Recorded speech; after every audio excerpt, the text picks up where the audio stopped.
Garuda Wisnu Kencana menjadi tujuan wisata yang potensial di Pulau Dewata.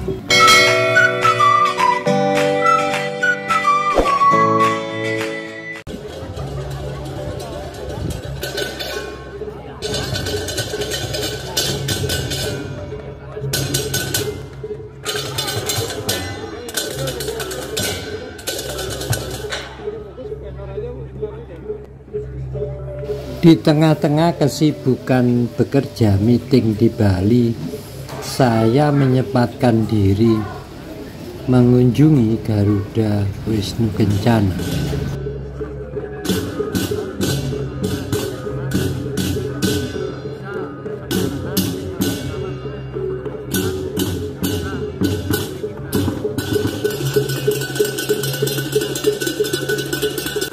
Dan di Bali itu terkenal dengan istilah pancadhatu. Jadi dalam pembangunan apapun itu selalu diikutkan pancadhatu. Itu kalau di uang kepeng ada tembaga, besi, timah, emas, perak.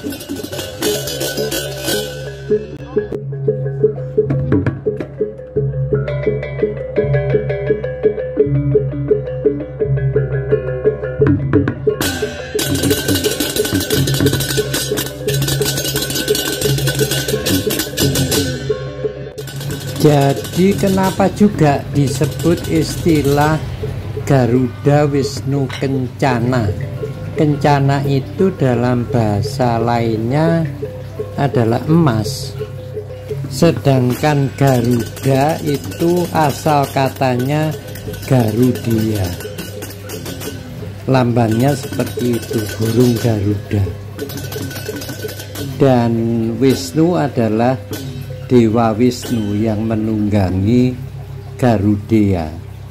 Itu dulu melambangkan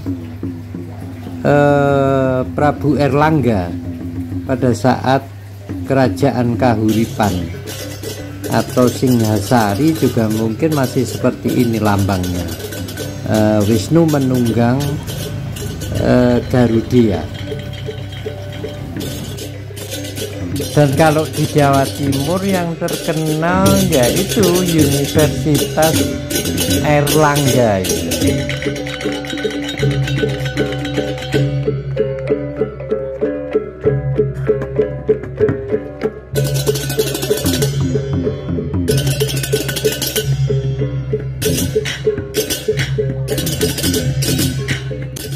Dan sampai sekarang pun Indonesia merupakan produsen penghasil emas, termasuk 10 besar di dunia. Produksi di tahun 2023 itu mencapai 110 ton per tahun.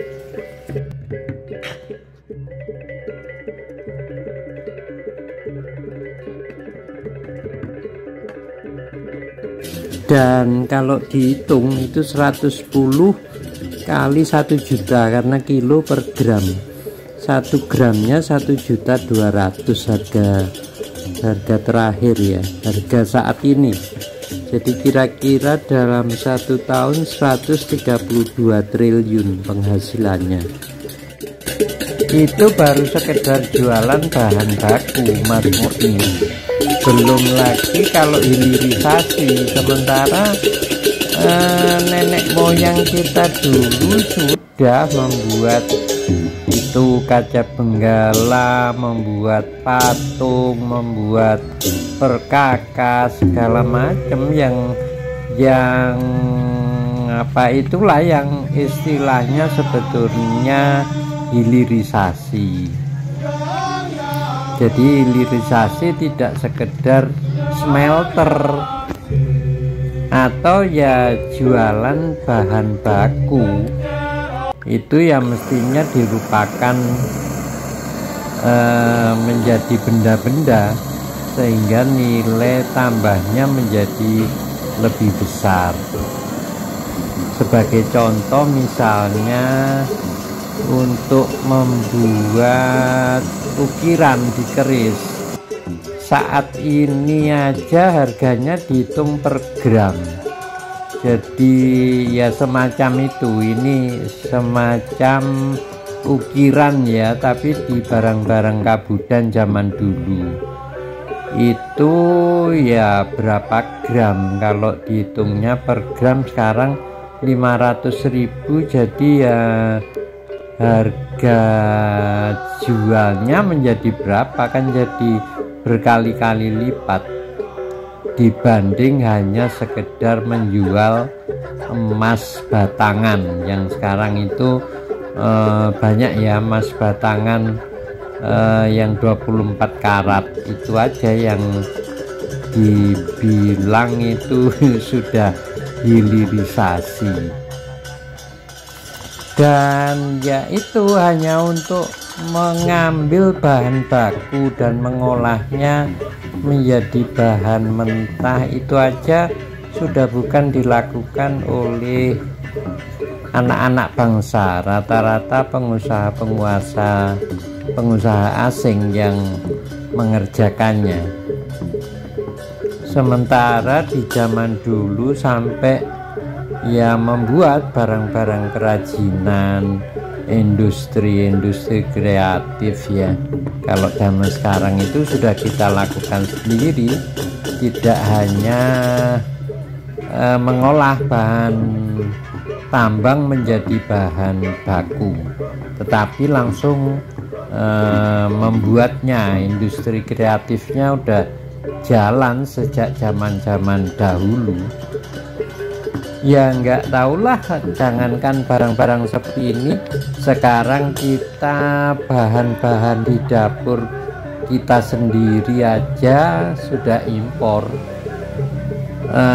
Air minum yang paling lucu, air minum aja sekarang orang Perancis yang menyediakan, orang-orang asing semua.